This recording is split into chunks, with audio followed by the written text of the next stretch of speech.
Olá, meus amigos, sejam todos bem-vindos a mais uma aula de Química Forense. Aula esta que eu diria que é crucial para que você compreenda um dos principais contextos da realidade brasileira em se tratando da nossa matéria.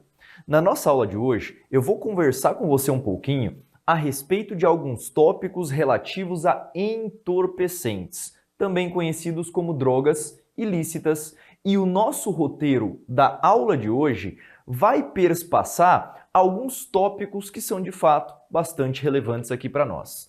Nessa aula, nós vamos falar primeiramente sobre os conceitos e a classificação das drogas. Na verdade, funciona mais como um lembrete, até porque, a esta altura, você já deve ter uma boa noção destes conceitos, logo, nós já conversamos a respeito disso em alguns momentos da nossa disciplina. Além disso, nós vamos trabalhar também a classificação. Não sei se você se lembra daquela história, mas as drogas elas podem ser classificadas de acordo com o estímulo dado ao sistema nervoso central. Vale dizer, existem as drogas que são estimulantes, existem drogas que são depressoras ou ainda consideradas perturbadoras do sistema nervoso central. Nesse sentido, nós vamos conversar primeiramente sobre as drogas depressoras. Vamos falar sobre o etanol, vamos falar sobre opiáceos e também sobre os opioides. Além disso, eu também vou abordar com você algumas terminologias relativas a drogas que são estimulantes. Dentre elas, eu posso citar a cocaína, as anfetaminas e também o crack. Por fim, eu vou trabalhar as drogas perturbadoras, notadamente aquelas classificadas como alucinógenas, principal padrão que a gente tem hoje em se tratando de perícia oficial de natureza criminal, e vamos fechar com as chamadas NSPs, novas substâncias psicoativas, principalmente aquelas de origem sintética. Neste sentido, vamos começar, portanto, a trabalhar cada um destes assuntos na nossa aula de hoje.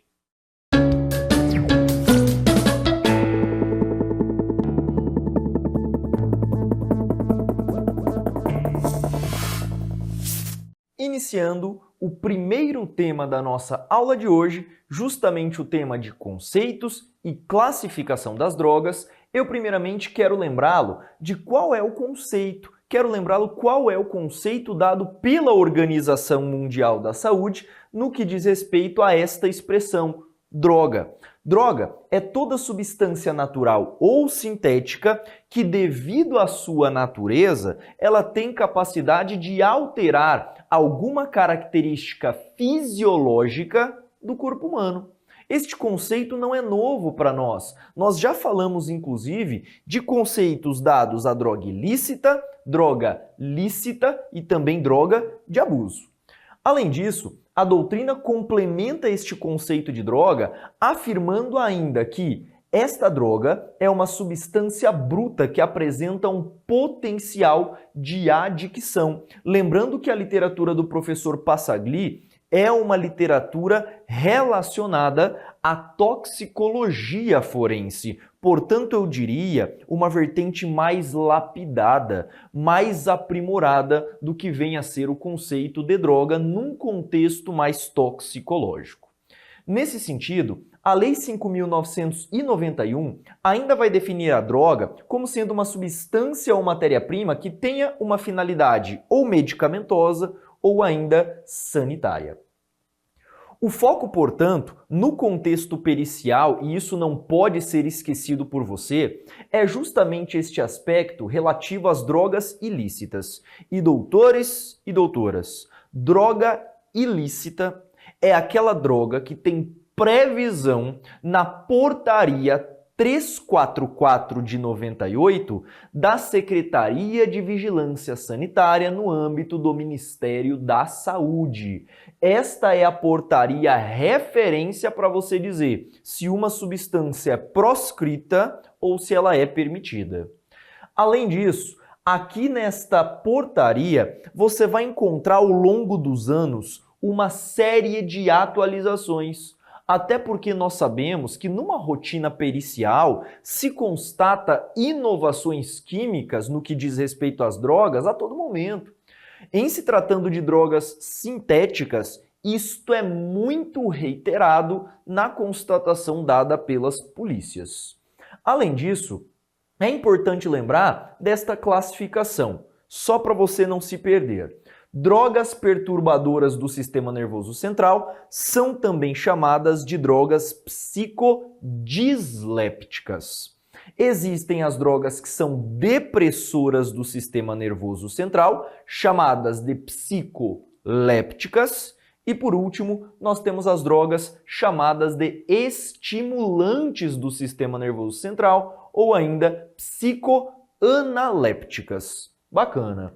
Neste sentido, não se pode, meus amigos, cravar uma definição peremptória, porque hoje, com o avanço da biologia molecular, com o avanço das ciências e principalmente das técnicas instrumentais, além, claro, da toxicologia e da farmacologia, percebe-se que, a depender da estrutura molecular dessa droga, é possível, de fato, constatar a ação em múltiplos receptores do corpo humano. Quer ver um exemplo clássico e problemático na classificação? O êxtase. Hoje, o êxtase é uma forma de droga normalmente comercializada em forma de comprimido, cujo princípio ativo costuma ser 2 componentes a depender do produtor, da pessoa que vai produzir esta droga ilícita. Nós temos o metileno dioxianfetamina, conhecido como MDA, e também o metileno dioximetanfetamina, neste caso MDMA. Então, o princípio ativo do êxtase podem ser principalmente estes 2 grupos de moléculas. E aí, repare, todos sabem que o êxtase, pelo menos aqueles que já tiveram algum contato com pessoa que é usuário deste tipo de droga ilícita, principalmente quando a gente fala de baladas, de festas, né?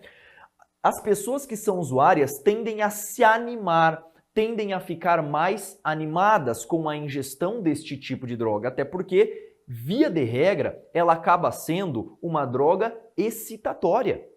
No entanto, há quem diga que após o uso do êxtase, manifestou efeitos psicodélicos, efeitos alucinógenos.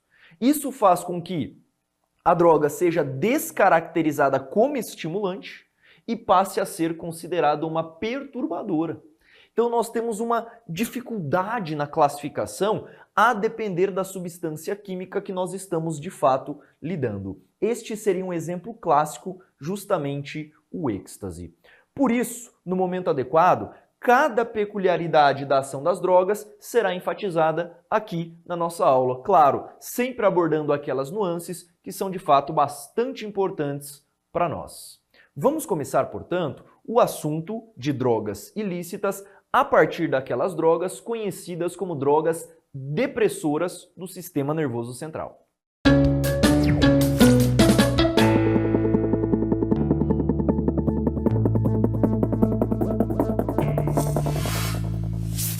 Agora é hora de nós trabalharmos o tema de drogas depressoras do sistema nervoso central. Lembrando que uma droga depressora deste sistema é aquela que atenua, é aquela molécula química que tem capacidade de reduzir a atividade, em se tratando de sistema nervoso, impulso nervoso. Isto pode ser traduzido na redução da liberação de impulso e, consequentemente, de neurotransmissores, quando a gente pega o sistema nervoso central como sendo a nossa referência. Me acompanhe.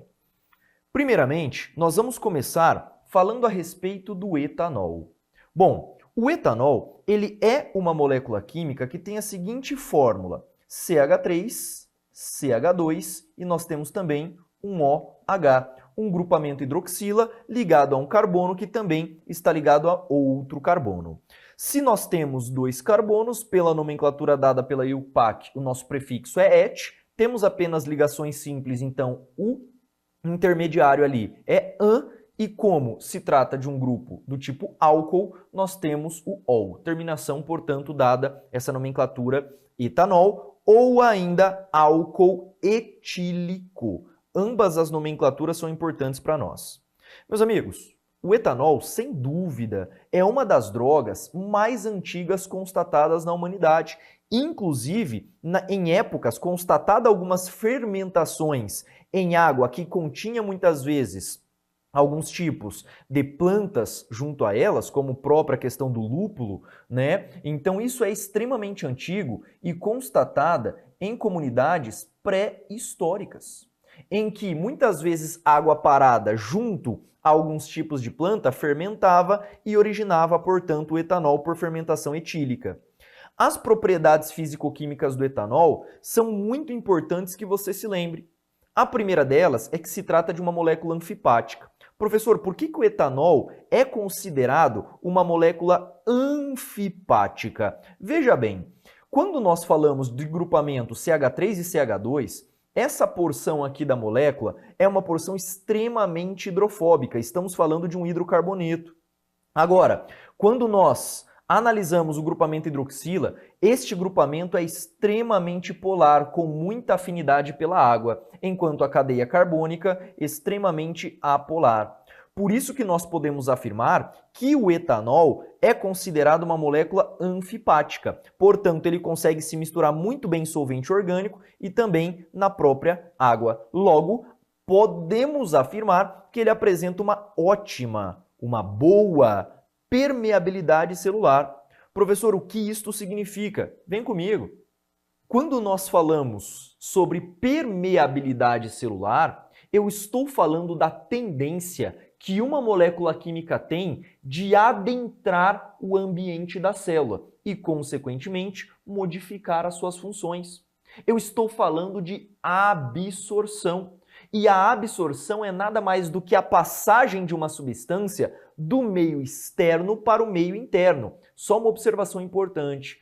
O lúmen do trato gastrointestinal, assim como a região da cavidade pulmonar, são considerados meio externo. Se você for parar para pensar, o nosso lúmen gastrointestinal é nada mais do que um buraco por entre o corpo humano. Buraco especializado em digerir e absorver substâncias. Então o etanol que se encontra no estômago, ele consegue perspassar muito bem as membranas e atingir de fato a corrente sanguínea. O mesmo vale quando o etanol está lá na cavidade gastrointestinal, mais para a região do duodeno, do jejuno e do ilho, que são as porções mais localizadas no intestino delgado. Volta para cá. Quando nós trabalhamos a toxicocinética do etanol, hoje a literatura toxicológica afirma que o etanol ele já começa a ser absorvido na cavidade oral, ou seja, na boca, sendo que 20% deste etanol acaba sendo absorvido no estômago e 80% na região do intestino. Após ser absorvido, o etanol se difunde muito bem para os tecidos, lembrando que ele sofre um efeito conhecido como efeito de primeira passagem. Professor, o que é o efeito de primeira passagem? Vem comigo mais uma vez aqui. Olha só, o efeito de primeira passagem é caracterizado pela absorção do etanol, especificamente do etanol e também de outras moléculas. Mas sempre que uma molécula é absorvida pelo intestino, ele tende a cair nas veias mesentérica superior e inferior. Esta veia vai levar aquilo que foi recém-absorvido pelo intestino lá para o sistema porta-hepático, ou seja, ali na região do fígado. Ao passar pelo fígado antes mesmo de cair na circulação sistêmica, já vai existir alguma oxidação deste etanol. Este é o efeito de primeira passagem. Me acompanha no slide. Quando a gente fala de biotransformação do etanol, ele sofre esse processamento por um sistema no fígado conhecido como sistema microsomal de oxidação do etanol, ou ainda SMOL, formado pela família de oxidases citocromo P450, dentre tantas outras que também compõem este sistema de oxidação. Por fim, o etanol, após gerar os efeitos, cair na corrente sanguínea, se distribuir por todo o corpo, ele será eliminado. Eliminado basicamente pelo sistema renal. Olha que interessante o esquema que eu trouxe aqui para você sobre a oxidação do etanol. O etanol, como eu havia dito, ele tem essa estrutura, essa fórmula química, né? Ao atingir o citoplasma dos hepatócitos, este etanol vai sofrer ação de uma enzima conhecida como álcool desidrogenase. Logo após, nós encontraremos o acetaldeído. E detalhe, não sei se você se recorda lá da química orgânica, mas aldeídos são extremamente prejudiciais para o corpo humano. São os aldeídos os responsáveis pela ressaca, pela dor de cabeça. Logo, o acetaldeído é um dos principais responsáveis pelo fenômeno da ressaca.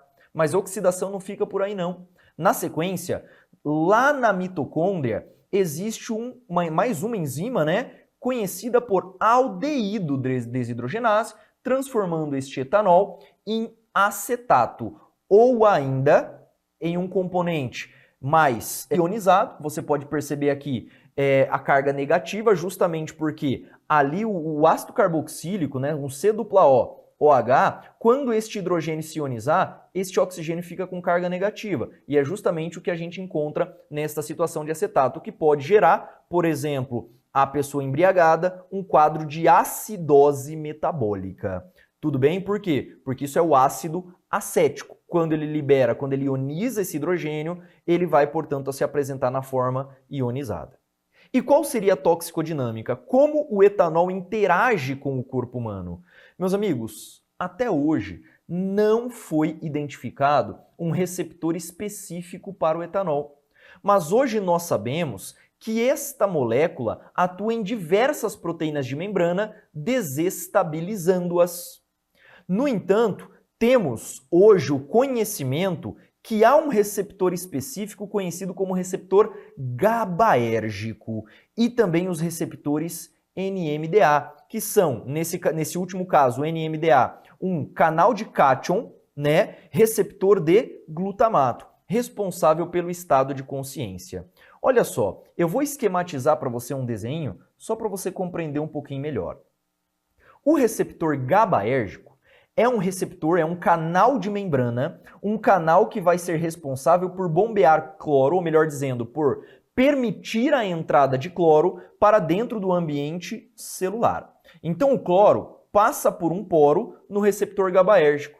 Meus amigos, quando dá presença de etanol, sabe o que vai acontecer? Um montão de cloro vai entrar mais na célula. E como você bem sabe, o íon cloro tem carga negativa. Se ele tem carga negativa, o potencial de ação de um neurônio se torna muito mais dificultoso, se torna muito mais difícil de acontecer, porque este neurônio estará hiperpolarizado.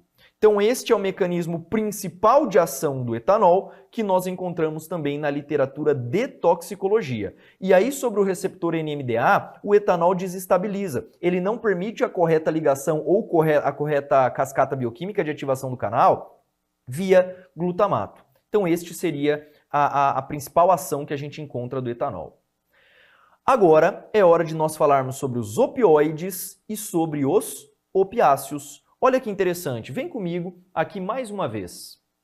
Quando nós falamos de opioides e opiáceo, talvez seja quase que instintivo você se lembrar da morfina. E de fato, isso não está errado. O que você precisa discernir muito bem é que opiáceo e opioide não significa necessariamente a mesma coisa. A origem dos dois variam.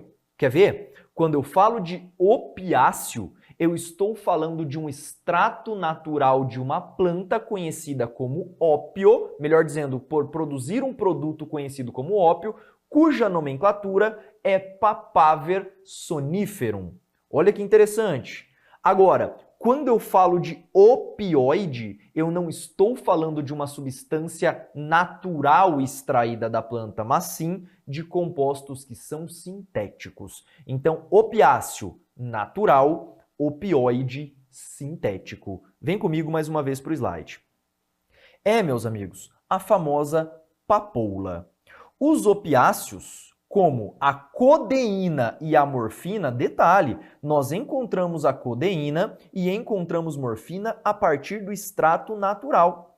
Eles são normalmente utilizados lá na rede hospitalar como anestésicos. enquanto os sintéticos são utilizados mais como medicamentos no geral, e nós poderíamos até acrescentar aqui como uso de drogas de abuso.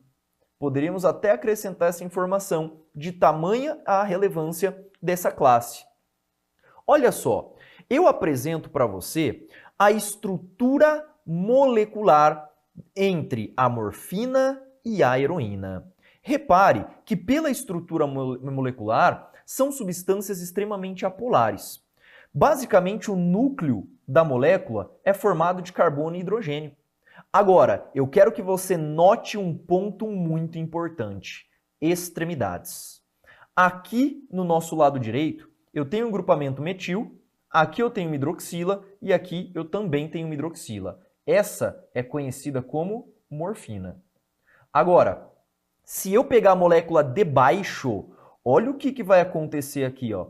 Eu tenho um grupamento acetil aqui, um grupamento acetil aqui e outro grupamento acetil aqui.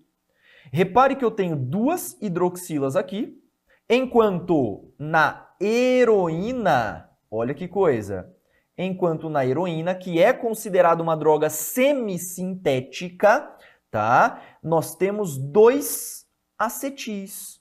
Por isso que a heroína tem a nomenclatura técnica de diacetilmorfina. Diacetilmorfina, porque ela é dissubstituída por estas estruturas metiladas. Tudo bem? Então isso é um ponto importante. Mas, professor, como isso se reflete para mim? Vem mais uma vez comigo. Olha só. Quando nós falamos sobre a estrutura molecular, meus amigos, isso é relevante demais do ponto de vista toxicológico e também químico. Por que a heroína tem um potencial de adicção 20 vezes maior quando comparada com a morfina? Justamente por conta desta apolaridade tão aguçada. Estes grupamentos acetil basicamente vão aumentar demais a apolaridade. Isto faz com que a heroína passe muito bem para o sistema nervoso central. Logo, a pessoa tem efeitos muito mais intensos quando comparado com a morfina. Volta para cá. Falando um pouquinho a respeito da toxicocinética, os opioides e opiáceos são absorvidos normalmente por via oral e, no caso da heroína, principalmente, por via intravenosa. Lembrando que a via intravenosa apresenta uma biodisponibilidade 100% porque cai direto na corrente sanguínea.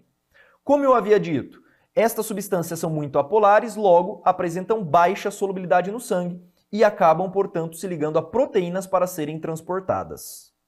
A biotransformação é extremamente rápida, entre 4 a 6 horas de efeitos apenas, e por fim, esta substância vai sofrer uma depuração, uma eliminação renal. Agora, qual seria o mecanismo de ação dos opioides e opiáceos? Veja, como a morfina, a própria heroína exerce seus efeitos ao se transformar em 6-monoacetilmorfina. Então a heroína, quando ela passa lá pelo fígado, ela vai ser metabolizada em quê? Em 6-monoacetilmorfina, ligando-se a um receptor conhecido como receptor mi-opioide, o qual desencadeia uma cascata bioquímica de ativação de uma proteína G inibitória. Professor, mas o que é uma proteína G inibitória? Ora, é um receptor metabotrópico de membrana que vai fazer o quê? Que vai inibir, vai reduzir a atividade daquela célula. Por isso que são considerados depressores do sistema nervoso central. Por fim, a análise toxicológica. Como que nós conseguimos detectar opiáceos ou opioides de maneira química? Primeiro, meus amigos, existe um reativo conhecido como reativo de Marx. Este reativo nada mais é do que um teste colorimétrico que vai se mostrar positivo na tonalidade púrpura. E como nós temos a confirmação deste exame? Ora, por meio de uma técnica conhecida como cromatografia gasosa, acoplada ao detector de espectrometria de massas, ou ainda por cromatografia líquida de alta eficiência. Volta para cá. Eu não sei se você percebeu, mas neste ponto da matéria você já precisa estar por dentro da química analítica que nós já conversamos ao longo dos nossos encontros. Eu já conversei sobre cromatografia e espectrometria de massas contigo. Portanto, se necessário, memorize todo este tópico também. Agora, nós vamos conversar um pouquinho a respeito das drogas estimulantes do sistema nervoso central.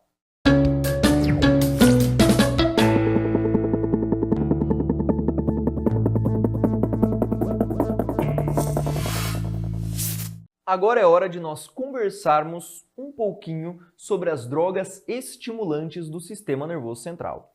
Primeiramente, permita-me apresentar para você uma droga conhecida como cocaína e também o crack. Muito cuidado aqui. A expressão cocaína é uma expressão dada à molécula que nós encontramos da droga na forma de sal, ou seja, cloridrato de cocaína. Então, cocaína é a molécula química que, inclusive, está presente na formulação do crack. Professor, então crack e cocaína têm o mesmo princípio ativo? Exatamente. A diferença está na concentração. Então, este é um dos fatores primordiais para você conhecer a respeito da diferença entre cocaína e crack. Olha que interessante. Hoje, nós sabemos que a cocaína ela é vista como um alcaloide tropânico proveniente de uma planta conhecida como Erythroscilum coca. Esta planta é muito comum de ser encontrada lá nos Andes, lá na região da Colômbia, principalmente aqui na região da América Latina, sendo esta região a região mais produtiva do mundo em se tratando deste tipo de droga que no Brasil é considerada ilícita. Além disso, estamos falando de um agente que é visto como um agente simpático-mimético. Eu também já conversei com você sobre sintomas que são simpáticos e parasimpáticos. Aqueles que são simpático-miméticos, notadamente são efeitos que são aguçados, portanto, por neurotransmissores excitatórios, neurotransmissores estimulatórios. Aqui no nosso esquema, eu apresento para você, no seu lado esquerdo, aqui, uma pedra mais amarelada que nós conhecemos como crack. Justamente isto ocorre devido à oxidação do seu produto de transformação. Isso nós veremos também já já. No outro lado, nós encontramos um pó de tonalidade branca, muito fininho, muito característico, como sendo o cloridrato de cocaína. Cuidado! A forma de pó branco, normalmente quando presente, é a forma de sal, que é justamente o cloridrato de cocaína. Eu trouxe um esquema bem interessante para você compreender a via de síntese e purificação desta classe de drogas. Olha que legal, a via de síntese da cocaína e do crack, segundo o Ministério Público aqui do estado do Paraná, parte primeiramente das folhas da coca. O que eu faço com esta folha da coca? Eu costumo tratá-la, eu vou utilizar um tampão de extração orgânico. Então eu macero muito bem essa folhinha, esta planta, e isto vai resultar em um melaço, em uma pasta base. Esta pasta base pode ser transformada em cocaína base, que é mais pegajosa, não é a forma de pó ainda, quando nós adicionarmos ácido sulfúrico, permanganato de potássio e hidróxido de amônio. Veja quão oxidante é essa mistura. Não é à toa que as pessoas que têm um uso crônico de cocaína, isso acaba basicamente fragilizando a cartilagem da região do nariz, justamente por conta destes resíduos aqui que causam uma série de inflamações. Agora, se eu pegar a pasta base e adicionar mais solvente orgânico, ácido e carbonato de sódio, eu tenho a produção da merla e também da forma de base livre da própria cocaína. Por outro lado, se eu adicionar nesta pasta base ácido sulfúrico, carbonato de sódio, aquecer e depois deixar resfriar até que isto seque, você terá um precipitado quebradiço em formato de pedrinhas. Esta pedrinha é justamente o crack. E se eu quiser produzir cloridrato de cocaína, basta que você adicione a coca base ou a cocaína base, carbonato de sódio, éter etílico, acetona ou ácido clorídrico. Então você vai oxidar ainda mais o produto das folhas. Aí você consegue extrair e normalmente purificar com uma série de filtros, né? Lembra do filtro do café? Aquele filtro que a gente coloca para fazer café, muito semelhante inclusive, né? O pozinho muitas vezes fica retido ali e ele vai apresentar este aspecto, esta tonalidade mais esbranquiçada. Então esta é a via de síntese que nós temos aí da cocaína e do crack, via esta que você precisa conhecer. Agora, permita-me abordar alguns aspectos da toxicocinética da cocaína e do crack. Ora, qual é a principal via de absorção? Como o usuário costuma utilizar cocaína? Muitos falam que é via respiratória. Cuidado!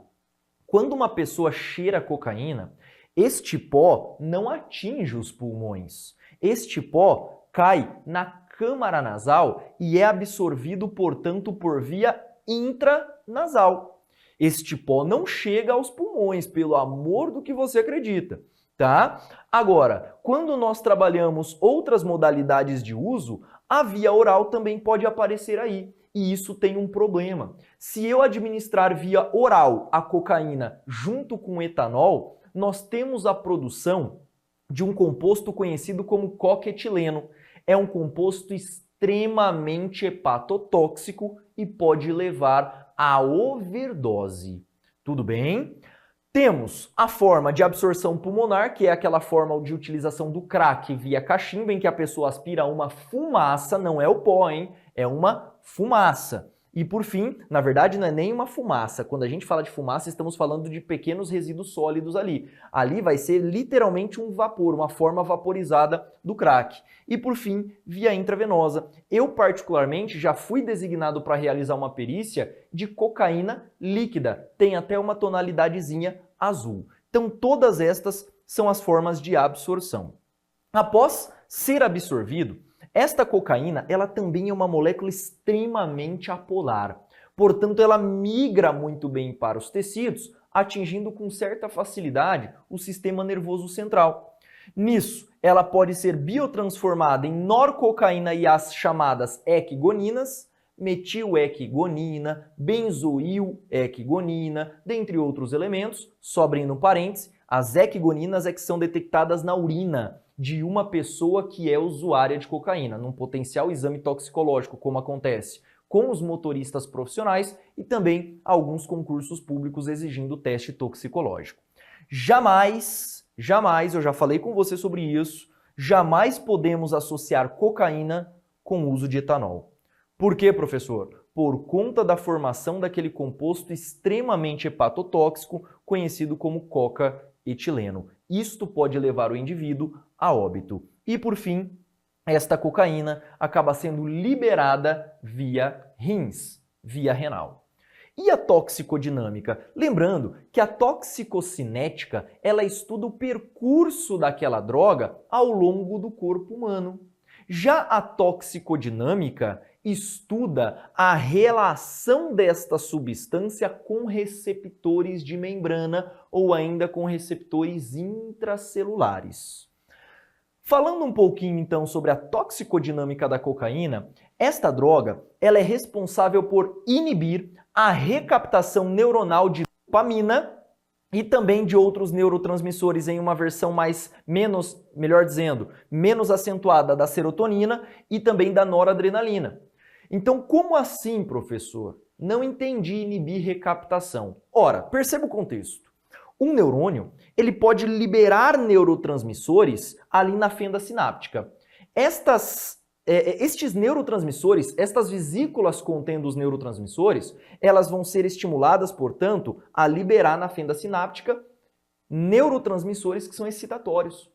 Após este neurotransmissor exercer sua função, o neurônio meio que recicla, o neurônio meio que reutiliza, então ele tenta reabsorver este neurotransmissor.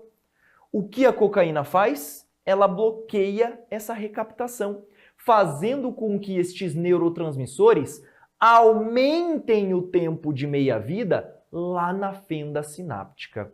Este é o grande problema. Nós teremos uma estimulação aguçada do neurônio pós-central, daquele neurônio que fica após a fenda sináptica, portanto, os sintomas são excitatórios. A cocaína também tem a capacidade, segundo nós temos na literatura, de bloquear canais de sódio que são dependentes de voltagem. Tanto é que a cocaína também tem uma ação anestésica. Segundo as pessoas que já utilizaram, eu particularmente nunca utilizei folha, né? Quando a gente vai para Colômbia e tal, a gente pode tomar chá daquela folha, né? Folha de coca. Quando você mastiga, a tendência de quem já teve essa experiência é que a boca fica dormente, a língua fica dormente. Por que isso acontece? Por conta da ação anestésica de bloqueio de canais dependentes de voltagem. Além disso, como que eu vou fazer a detecção química e toxicológica desta substância? Ah, meus amigos, primeiro, triagem. A triagem deve ser feita por meio de um teste colorimétrico. E este teste colorimétrico é conhecido como teste de Scott ou ainda tiocianato de cobalto, tá?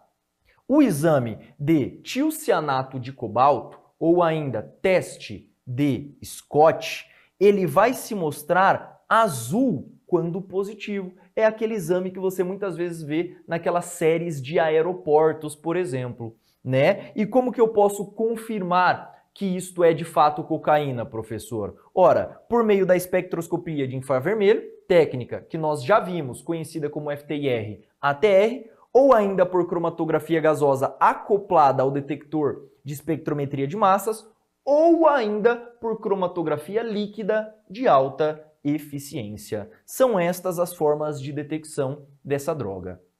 Agora, vamos falar também de outra droga estimulante que é pertencente à classe das anfetaminas. As anfetaminas fazem parte de um grupo de substâncias conhecidas como feniletilaminas, que são substâncias eminentemente sintéticas. Então, você não vai encontrar na natureza, por exemplo, uma anfetamina. Lembrando que estas anfetaminas são extremamente excitantes. Tanto é que alguns motoristas profissionais fazem uso da bolinha, ou também conhecido como rebite. Quando nós falamos de rebite, alguns motoristas utilizam as anfetaminas na expectativa de manterem-se mais alerta, de ficar mais tempo acordado e, consequentemente, render mais na condução dos veículos que são automotores.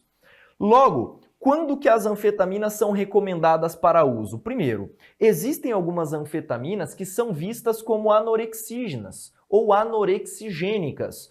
Temos também anfetaminas que são conhecidas pelo seu uso antidepressivo para transtorno de déficit de atenção e hiperatividade, conhecido como TDAH. E por fim, quando a pessoa tem uma falta de atenção generalizada. Olha que legal, você já ouviu falar da Ritalina?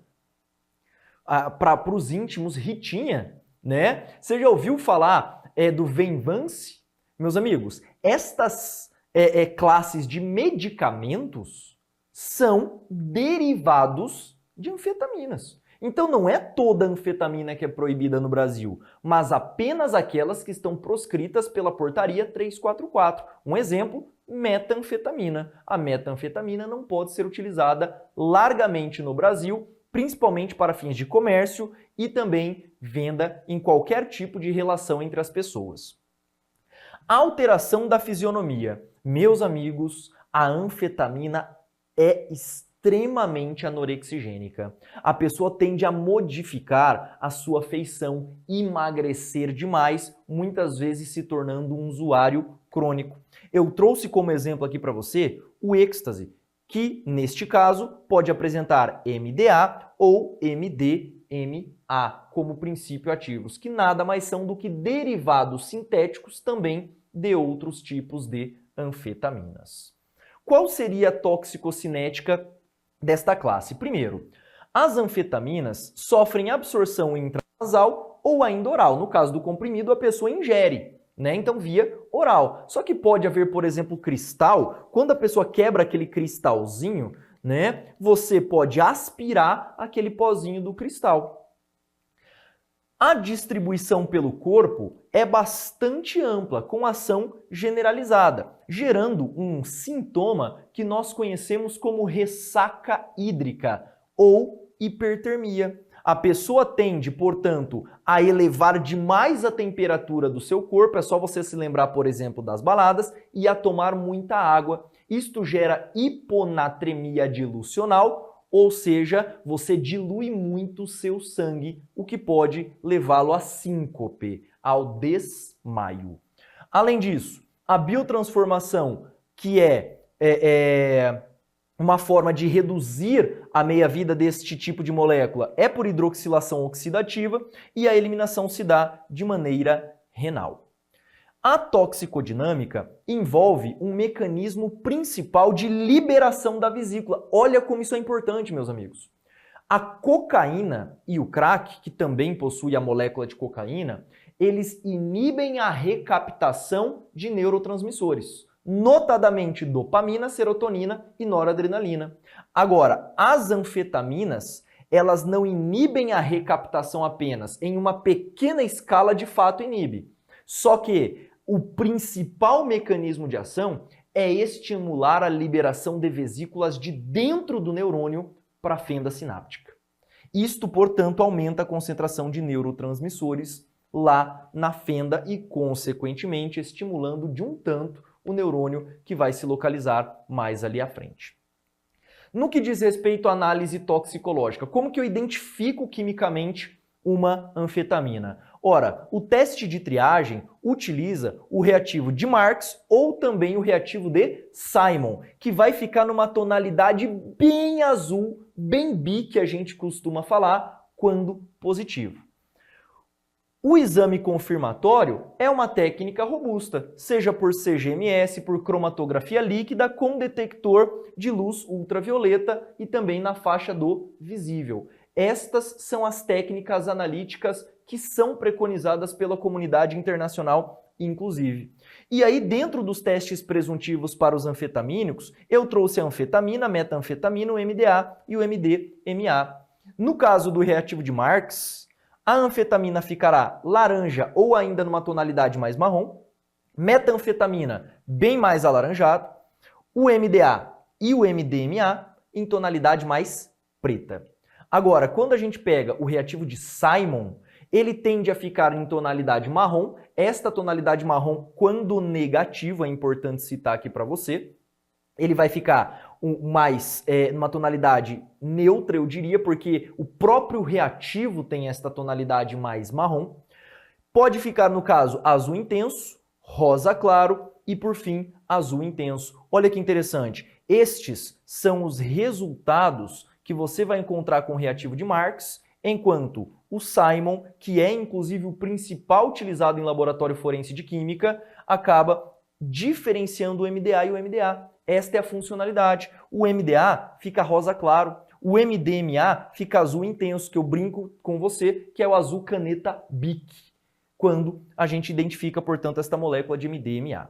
Com isso, nós superamos as drogas estimulantes e vamos trabalhar agora as drogas que são chamadas de psicodislépticas ou ainda perturbadoras.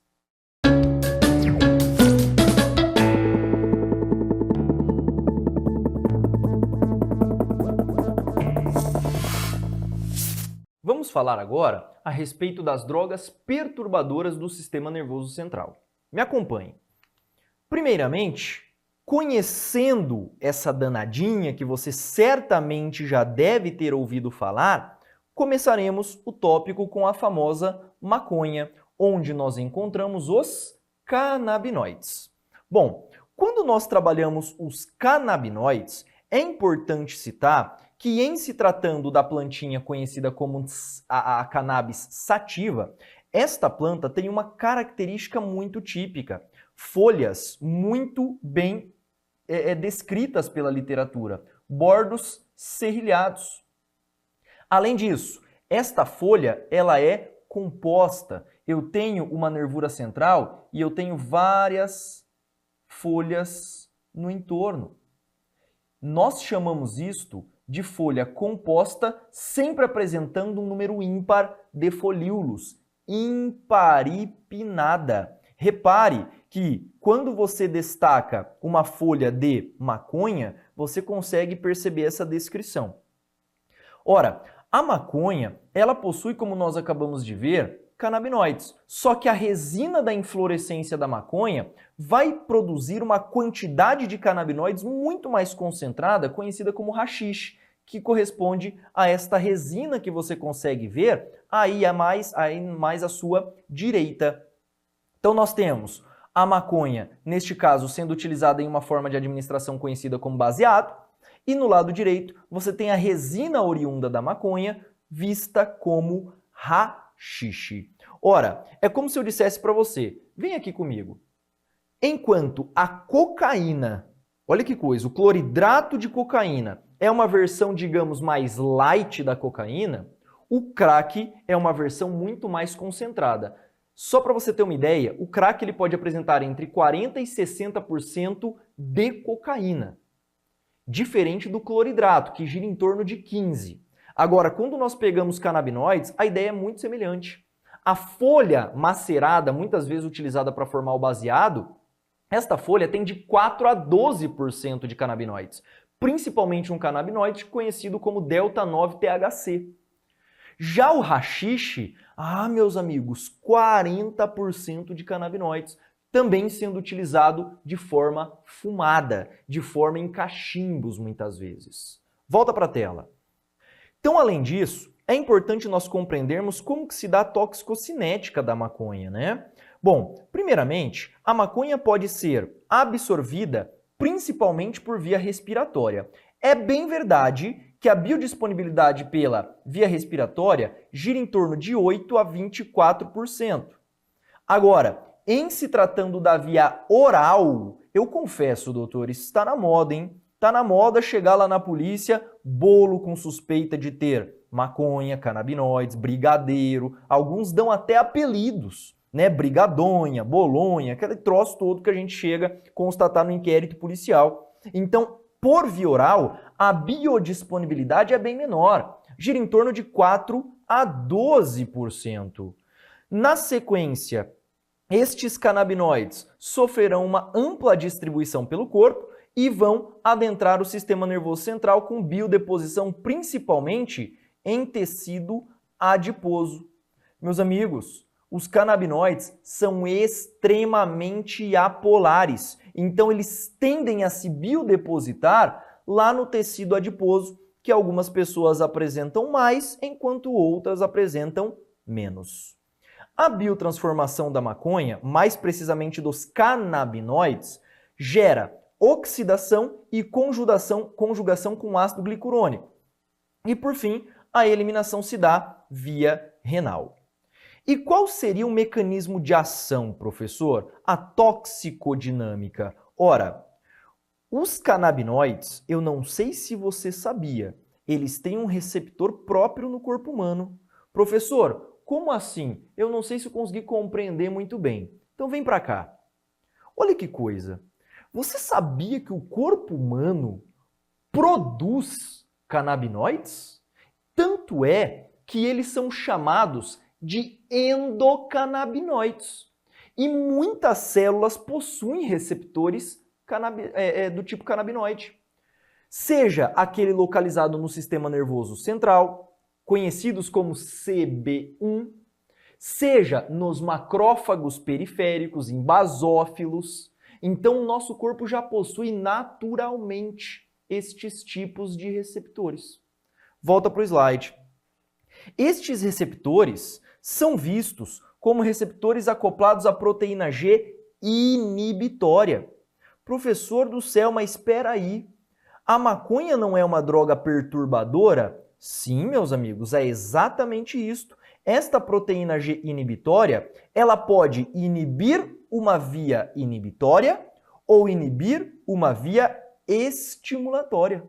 Olha que coisa. Então, é possível que nós estejamos diante, por exemplo, de um neurônio e este neurônio, ele está inervando um segundo neurônio.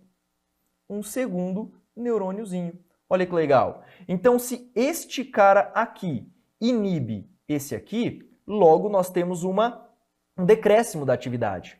Agora, e se houver, por exemplo, uma regulação neste próprio neurônio inibindo? Isso pode aumentar a atividade do neurônio que está à frente. Isto, portanto, gera todos aqueles sintomas típicos que você conhece a partir da intoxicação aguda por canabinoides.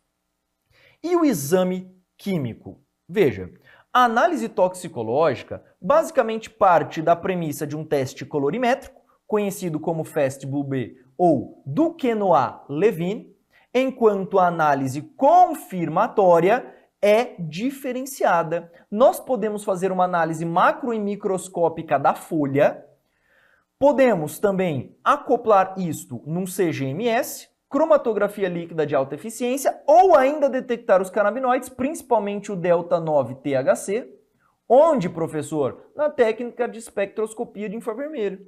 Então, todas estas técnicas podem ser utilizadas como técnicas confirmatórias de canabinoides. Lembrando que os testes colorimétricos podem ser positivo para FAST-Blue-B, fornecendo uma tonalidade vermelho-púrpura, alguns até dizem mais marrom, né? Enquanto o Duquesnoy-Levine vai apresentar, após ser pingado ali numa solução que contém as folhas, vai formar um anel azul violáceo, e se o exame for negativo, nós temos aí o amarelo e a não formação do anel, a depender dos testes. Na prática, doutores, o FAST-Blue-B é o mais utilizado de todos.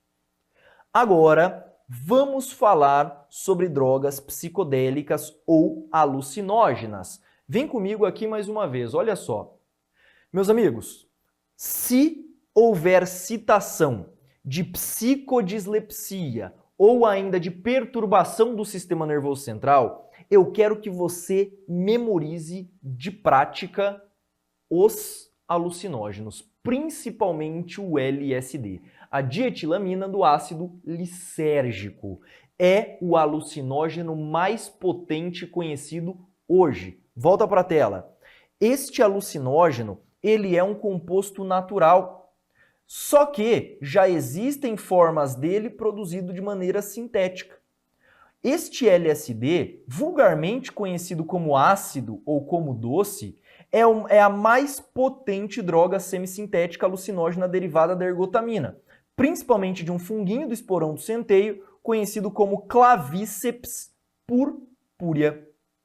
Sua veiculação no meio dos usuários se dá por meio de papéis que são adsorventes, né, selos, e que lembram os efeitos psicodélicos. Está aqui um exemplo clássico. Professor, e onde que eu boto este selo? Eu boto abaixo da língua. A absorção é sublingual. Então, este selinho, contendo, portanto, uma borrifada ali do LSD, é colocado sublingual.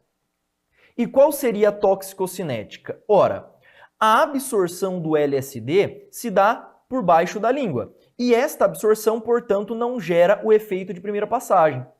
A distribuição basicamente se dá no sistema nervoso central, gerando um efeito que nós chamamos de efeito flashback. É aquele efeito de aguçamento de cores e também um efeito clássico de lembranças, aquele efeito que você acha que você já esteve ali, e também, muitas vezes, delírios e alucinações. A biotransformação e a eliminação normalmente acontecem em um prazo de 48 horas para sair do sistema. Professor, e como o LSD interage de fato com o corpo humano? Ora, o LSD ele é um estimulante, ele é um agonista não seletivo de receptores serotoninérgicos, de serotonina. O nome da serotonina é 5-hidroxitriptamina, por isso que está aqui 5-HT, 5-hidroxitriptamina. E como nós fazemos para identificar quimicamente o LSD? Primeiro, uma triagem, teste colorimétrico com reativo de Ehrlich, e análise confirmatória por espectroscopia de infravermelho pela técnica de cristalização. Você dissolve esse selo em um solvente orgânico, espera evaporar, vai formar cristais, você pega esse cristal e coloca no diamante ali do infravermelho. Pode-se também utilizar o CGMS ou a cromatografia líquida de alta eficiência. Eu não sei se você reparou, mas quando nós trabalhamos todas estas classes, meus amigos, a nossa aula poderia ir ao além. Existem diversas drogas mais. Eu quis, pelo menos nesta primeira abordagem, trabalhar com você algumas das principais classes. Mas o tema é deveras muito interessante e fica a recomendação para você complementar ainda mais com as literaturas do tema. Para nós encerrarmos, vamos conversar um pouquinho a respeito das novas substâncias psicoativas.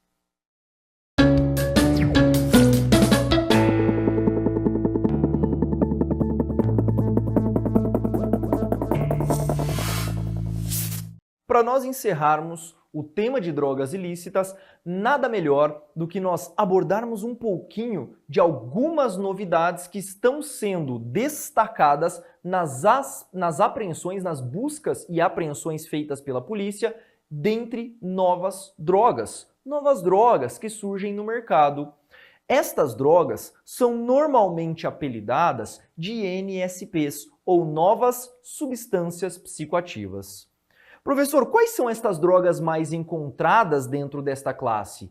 Meus amigos, nós temos os alucinógenos, dois grandes, inclusive, fraudadores de LSD. Muitas vezes o usuário compra um selo acreditando que é LSD, mas não é. Na verdade, é um produto sintético conhecido como 25N-BOMe ou 25N-BOH. Neste sentido, o 25N-BOMe ou 25N-BOH são derivados sintéticos alucinógenos que são, portanto, novidade, que são normalmente também adulterantes de selos que supostamente possuem LSD. Além disso, existem também os canabinoides sintéticos. Está na moda falar em canabinoide sintético. Você deve já ter visto alguma reportagem, alguma notícia, principalmente mais na região de São Paulo, onde algumas pessoas, alguns usuários de canabinoides apresentam o efeito zumbi. Esta é a droga mais tipicamente relacionada a este tipo de efeito. Nós temos até um nome para este canabinoide sintético, que vem a ser o famoso K4. Temos também as catinonas sintéticas. Esta classe de drogas, as catinonas sintéticas, são genericamente conhecidas como sais de banho, muito parecido até com sabonetinhos. E, por fim, as famosas triptaminas. Você também já deve ter ouvido falar da dimetiltriptamina DMT, presente na ayahuasca, uma planta utilizada em alguns rituais religiosos. Então, estes são alguns dos principais derivados conhecidos como NSPs. E quais seriam as repercussões forenses, a repercussão para a área da química na hora do analista lidar com esta substância? Primeiro, estas substâncias são de dificílima identificação. Normalmente nós precisamos de uma ressonância magnética, precisamos de alguma técnica mais incisiva para conseguir definir a estrutura daquela substância.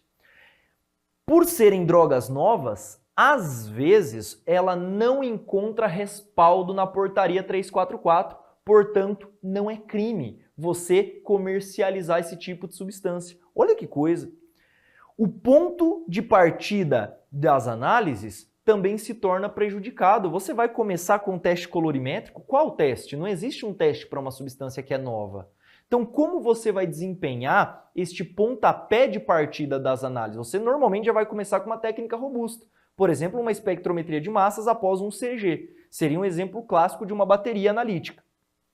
Laboratório de drogas, muito relacionados a buscas e apreensões em que a polícia chega ali e, de repente, ela lida com aquela situação com vários reagentes, feniletilaminas, outros tantos reagentes derivados de medicamentos para a produção de componentes que são sintéticos. Por fim, identificação molecular. Este é, de fato, um passo muito difícil de ser dado. Como eu havia dito, a ressonância magnética costuma ser uma técnica que permite isso, mas não são todos os centros que possuem, de fato, acesso à ressonância magnética. Então isso é apenas uma pincelada de um mundo de informações quando a gente trata dos NSPs. São muito famosos, é verdade, mas pelo menos você já consegue ter pelo menos uma contextualização daquilo que está presente no nosso dia a dia, principalmente no dia a dia da polícia. Agora é hora da gente treinar. Vamos treinar um pouquinho do nosso assunto da aula de hoje.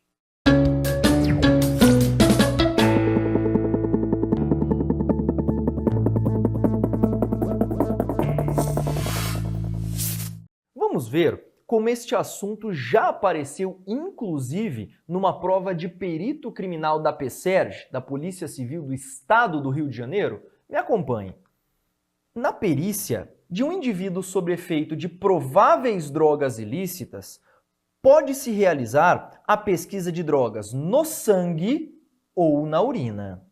No caso de suspeita de uso de drogas psicodislépticos, ou seja, de drogas que são perturbadoras, deve-se pesquisar, dentre outros, o princípio ativo. Ah, meus amigos, se a suspeita é alucinação, principalmente por conta deste efeito psicodisléptico, vamos ver qual das alternativas se encaixa melhor. Letra A, diacetilmorfina. Não, a diacetilmorfina é uma droga psicoléptica e, neste caso, a banca examinadora pediu droga psicodisléptica. Então a gente exclui a diacetilmorfina. Letra B, dietilamida do ácido lisérgico, ou LSD. Este, de fato, é o nosso gabarito. Falou de droga psicodisléptica, tem que ser pesquisado LSD. Mas, meu Deus, professor, ainda a banca colocou na letra C tetrahidrocannabinol, o THC. E você viu comigo que o THC costuma ser classificado como uma droga perturbadora.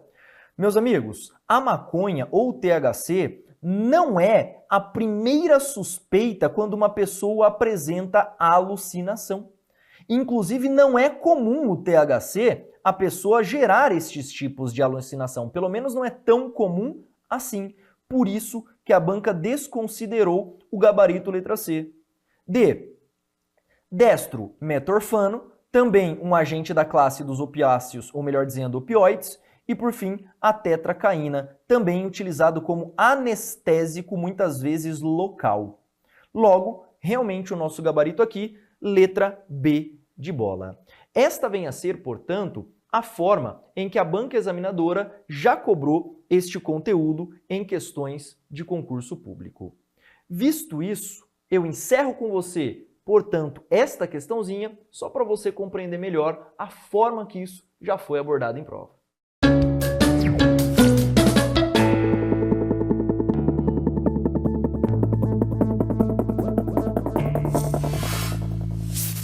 Na nossa aula de hoje, nós vimos muito conteúdo técnico voltado para o campo de drogas ilícitas, principalmente sobre efeitos destas drogas no corpo humano e nada mais importante do que também a bateria analítica.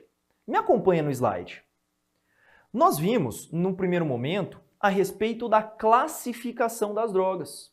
Vimos que as drogas podem ser estimulantes, representadas, por exemplo, pela cocaína, pelo crack e também pelas anfetaminas. Vimos as drogas depressoras do sistema nervoso central, tendo como principais representantes os opioides, opiáceos e também o etanol. Por fim, vimos as drogas perturbadoras do sistema nervoso central, envolvendo, portanto, muitas vezes uma ação psicodélica, como acontece com a maconha e também com o próprio LSD. A nível analítico, também conversamos sobre o teste colorimétrico, que consiste em um teste presuntivo. Além disso, falei também do teste confirmatório, sendo as técnicas de CGMS, CLAI e também espectroscopia de infravermelho sendo as principais utilizadas numa rotina técnica de laboratório forense. Vem comigo. Assim, eu espero que você tenha, pelo menos, esclarecido muitas dúvidas a respeito de mecanismos de ação e também da ação da droga sobre o corpo humano, principalmente em um contexto jurídico penal que trata dos aspectos químicos e toxicológicos acerca deste assunto. Com isso, portanto, fechamos este tópico, mais um tópico da matéria, e eu espero encontrá-lo em um próximo momento. Valeu!